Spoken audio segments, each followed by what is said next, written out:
Donald here with Floating Feathers Kayak Fly Fishing School with another tips and tricks. And this tips and tricks, fly reel drag management, and actually you can use this on your conventional reel guys too. So you guys that use spinning gear, well, you know, just about any type of fishing gear, right? Any type of reel, this is going to kind of cover it. I know I specifically say fly fishing and fly reels, but it really does transfer over to other genres of fishing. So when you're storing your reel, or really when you're done fishing for the day, it is a great idea to reduce the drag on your reel completely. So you don't want to leave it set for the fish or the species that you were fishing for. So if I'm out fishing for bass or saltwater fish, I got a little bit of a heavy drag here. I want to reduce that drag, and I want to reduce it all the way to nothing. So this reel is easy to set. Most reels have a drag. If your reel has a drag, of course. If your reel doesn't have a drag, don't worry about this video. Skip on to the next one. For your conventional guys, same thing. Or your spinning gear, set the drag all the way to the least setting as possible.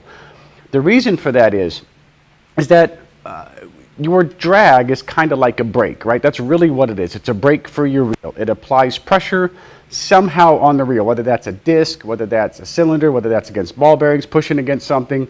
There's pressure being applied when you set that drag, right? When you increase the drag, you increase the pressure. Having your drag set at a specific setting can actually damage your drag overall over time.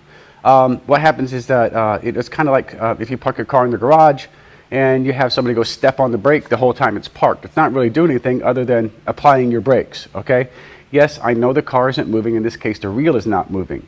But when you continue to apply pressure, especially on things that have a disc or things that have a rotary style brake, right, which are most reels because it's a rotor, right, it's a spinning thing.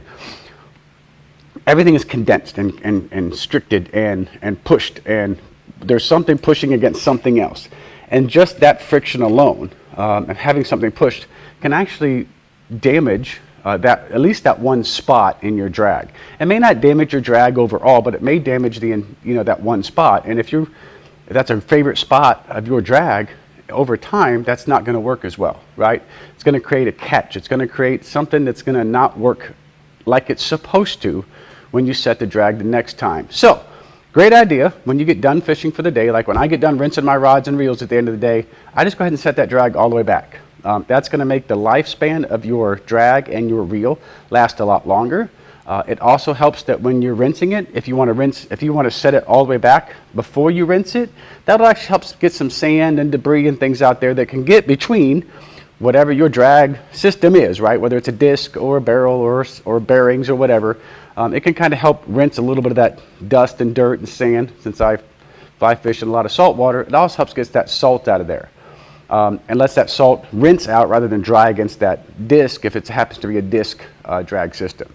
So that is kind of simple. For you guys using conventional gear, spinning gear, bait casters, kind of the same philosophy. I know you bait casters aren't going to like it, but if you can just remember where your drag was set so that you can get back out there the next time, just prolong the life of your gear as long as possible by simply setting that drag to the least resistance as possible whenever you're done for the day. When you go out the next day, just remember to set the drag, all right? You're going to remember it when you cast, most likely, but you are sure going to remember it when you catch fish, right? When you hook into a fish, you're going to remember to set that drag.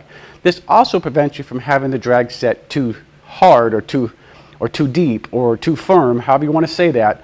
When you do go out the next day and say you hook into a bigger fish or a smaller fish than you expected, and you don't have to try to adjust it that way. It's an easy setting to go to, right? You can set that drag really nice and fast, and if you have it loose when you first go out there, you can slowly bring it up to where you want that drag to sit and rest for the day, for that species or for that fish, right? Okay, so pretty quick and simple. Drag, fly reel drag, conventional drag. It's just a reel drag settings when you're getting ready to store or when you're done for the day for your fly rods. That is kind of it for me. I appreciate everybody watching. Watch every Tuesday, tips and tricks right here on the Floating Feathers Kayak Fly Fishing channel. I have been Donald. Thank you all very much. Tight lines and safe paddles.